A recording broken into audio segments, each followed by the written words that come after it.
and also in Muscatine, it's being called the most significant conservation-focused philanthropic gesture in the region's history. Just south of downtown Muscatine, there's a 129-acre island in the middle of the Mississippi. You can only access it by boat, and now it's been donated to the Community Foundation of Greater Muscatine. So we have Charlotte Schaefer and Lindsay Cruzy with the Community Foundation joining us now. Thank you both so much for being here with us. Thank you for inviting us. All right, let's start with this island. How did this donation come about? So I received a call, it was probably a little over a year ago. We had a fund that was established called the Joe and Betty Rao Memorial Fund. And I had a donor reach out. I was unable to meet them in person. I was home ill. And when we chatted, they said that we want to make a donation through the Joe and Betty Rao Fund at the Community Foundation of Towhead Island. We want to purchase this and transfer this for long-term community good, and so youth can have an opportunity for activities. And the reason they wanted to see me in person is because they said they wanted to see my reaction when they brought this up. And I was floored because we see the island every day, and I had never considered bringing this in for something that could have a long-term opportunity for community and education. It was an incredible conversation. Seriously, and what a generous donation. So what's on the island right now? What does it look like? Yes, that's a great question. We were able to get out on the island once before it got too cold. So there's dense trees there. There is a waterway that varies based on the water level of the river. We know there's deer. We saw some wildlife out there, but actually that's part of the plans we have for this summer. Is we do want to do a bio blitz. We have that kind of in the works right now for planning, just to identify all the species of plants and animals that are on the island, and then kind of figure out a conservation plan from there. Well, we're looking at some drone shots of the island right now, and that thing's pretty big. What are your plans for it beyond the bio blitz? Yeah, so I think, after the Bio Blitz too, a big part of the intent of the gift was youth education and just community benefit. So we've started initial conversations with various community groups. We've been very lucky. There's so many great collaborative partners that have reached out, willing to help, willing to volunteer, wanting to be a part of it. So we will establish some, youth activities out at the island, youth education opportunities, and then broader community benefit as well.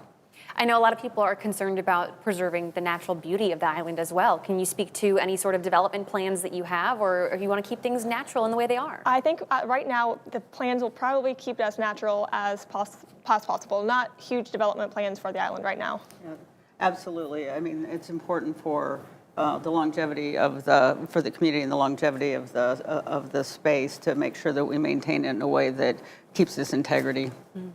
Well, Charlotte, I wanted to ask you about a quote. You had said that this island is an irreplaceable local natural resource and community landmark. Why is it so special? What makes this so unique? So if you've had a chance to be in Muscatine, it's really at the heart, and I think, as we'd indicated, it's at the heart of the downtown. And it's when you think of downtown Muscatine, you think of the river, and that island is a part of that. And so knowing it's at the heart of the community, knowing it's so accessible, I mean, obviously it'll take a boat to arrive, but it's a very short trip. It is a very well-known space, and to be able to engage people differently than we've been able to before is very exciting. Well, I got to ask, is this normal for you guys? You said you were floored when they donated this to you, but I think people normally give monetary donations to the Community Foundation. Have you ever gotten something like this before?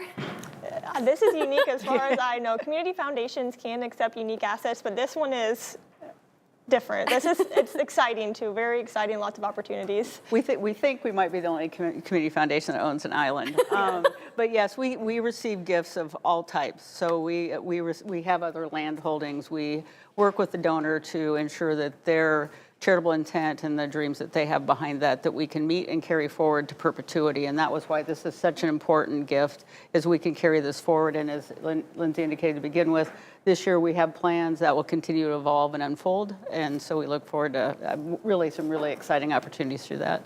Yeah, and it's cool to think about all the ways that the Community Foundation, like all community foundations, really supports the greater Muscatine area. And to see you doing this in a new, unique way is so exciting. But before I let you guys go, I did want to ask a fun question about this island's connection to a former president. What's the story here? So when it was originally owned by Illinois and Iowa, as it was being formed, Andrew Jackson signed a document actually giving rights to it to Iowa as part of that transfer in the 1800s. And so that document was held by the owner family that had it for generations. It's just really exciting, kind of touch back to the history of the island. Oh, I just love it. I could watch that video of the island all day long. We- I- oh, go ahead. Oh, no, I was going to say, we invite you to come down and get on the island. We'll Well, take now you got me out. thinking about these bio Yeah, exactly. You can participate in that. that as well. So, That would be yeah, wonderful. we'd love to have you down. That would be wonderful. Thank you both so much for making the drive over here. Like we said, for you guys at home, you might remember this. We talked about this island several years ago when it was for sale, and it's so cool to see this come full circle like this and to see all the plans you have for it. I can't wait. We're grateful for the donor's vision. Absolutely. Yeah. Thank you guys both Thank so you much. so much. And for you guys at home, if you want to share this story, we have our online version up at WQAD.com. Just click on the As Seen on TV tab at the top of the homepage. James?